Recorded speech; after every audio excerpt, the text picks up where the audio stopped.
This issue of income is a very, very important issue. Way too many people who are underemployed, working 2 and 3 jobs to make economic ends meet. How do we find out if they would be willing to work with elderly? We need to provide more of a structured environment between organizations.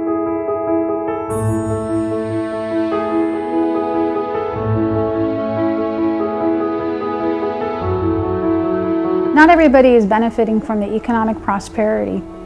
And there are populations like the elderly and youth and people with disabilities or people with criminal histories that need some extra help getting employment. And many times they're having to work, low-income families especially, are having to work many jobs to make ends meet. Those most in need are the ones that lack the skills necessary to be competitive in an ever-changing and growing market. We have a large growth of jobs at the very high end. High skill, high demand, high wage jobs. And we have a large number of jobs, equally large, at the very bottom. Low skill, low paying jobs. The purpose of today's forum was to bring together a lot of the service providers that are serving those individual populations. We have a lot of community resources, but we need to make the best use of them, and we need to figure out ways to connect them in a more seamless way. Career and benefits information, we provide them with child care, computer and internet access for job search, how-to workshops where we help them write resumes, we do mock interviews. Right now we have 11 campuses. We continue to open new ones. So we want to build where people are at, and we want to offer low tuition fees so that people can afford it. We want to help people get financial aid. We are not the only provider of services for small businesses. There are some other folks back here at the back table. So hopefully that's something every major agency or whatever corporation would have, a veteran liaison. There was a lot of wonderful brainstorming today about things that we could do differently and do more effectively to make sure that we're maximizing our resources. Employers need to allow those parents to be involved in the schools. Field trips, taking them to their businesses. So yes, they too can take their child to work. And then collaborating with the employer to address any potential barriers to a person's success.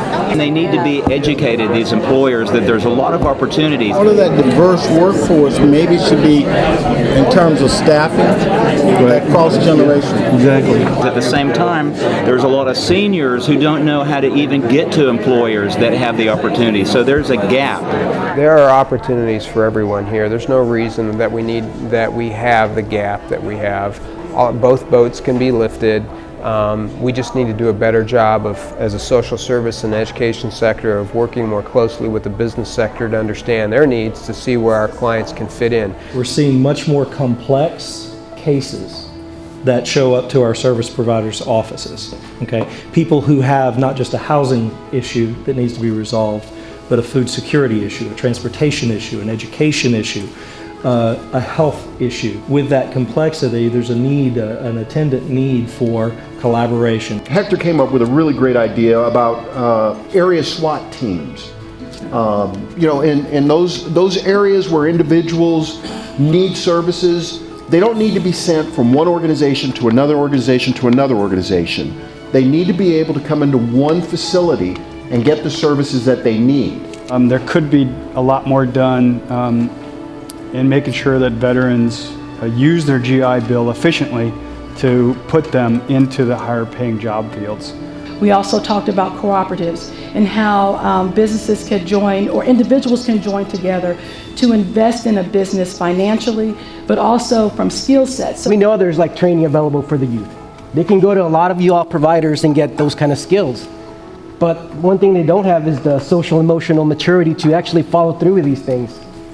They can enroll at ACC within the first 4 weeks. Most of them drop out because they don't have the skill sets to commit to this, balance their life and to school and getting a housing. One model that has been very effective in this is an earn while you learn model, and that's one of the things that we're doing at American Youth Works. There were so many different perspectives that were really important, and they valued an opportunity to connect to other organizations and new resources and new contacts, And frankly, it starts there. It starts with relationships. We talked a lot about how there needs to be more industry commitment to providing childcare at work. That eliminates a lot of the barriers for especially single moms who might not have reliable childcare. Personal attendants, direct care service workers are the fastest growing job in the nation. They are also the lowest paid in the nation. They have no health insurance, and job rate turnovers are 72%. Until we can make the policy changes necessary to get their salaries up, to increase their skills training, to make them be certified, to have all those pieces in place, we have to provide the wraparound support services to make sure that they can live on minimum wage. We'd like to see more trainings in the workforce that can build on the skills of the immigrants, the skills that they have and the gifts that they have. The individuals that are incarcerated, when they receive on-the-job training, part of that problem is that they can't use it when they come out due to their offense. Diversity training, because so many of them are scared to hire people with disabilities because they have no idea what that really means, what happens if somebody's mentally ill and they start to have problems.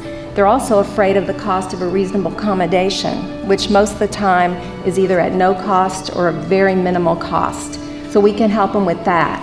A lot of the companies that are moving here, even for lower level jobs, are in the outer areas.